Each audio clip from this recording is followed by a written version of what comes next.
இன்றைக்கி கொஞ்சம் மழை வெளியே தூருது, குளிராக வர இருக்குது. இவர் ஒரு தடவை குட்டி போட வந்தார். அவர் கொஞ்சம் இடம் கொடுத்து போட்டுட்டு குட்டிங்களை மேலே விட்டு இங்கே தூங்குறாரு பாருங்க. இருக்குதா தூங்குங்களா? அந்த சத்யாக்கா வீட்டில் குட்டி போட்டு ஒருத்தர் தூங்குறாரு பாருங்க.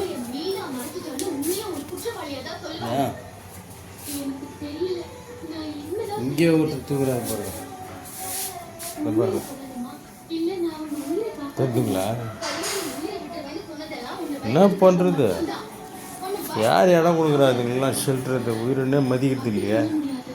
நம்மளுக்கு கொஞ்சம் தொந்தரவு தான் இருந்தது. ஆனால் பாவம் என்ன பண்ணுறது? ஒரு நாள் தூங்கினா கூட பைத்தியம் முடிச்சுட்டு வந்து இப்படி தூங்குது.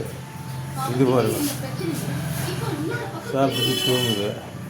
ஒருத்தர் சூட் கேஸ் மேலே இவர் தூங்கிக்கிறாரு. இவர் ரொம்ப அடமெண்ட் போல், வெளியே அனுப்புனா கூட போக மாட்டேன் தூங்க. நாங்களே விட்டுட்டோம். என்ன பண்ணுறது? வேறு வழி இல்லை. ஓகே, அதனால தூங்கினா சரி.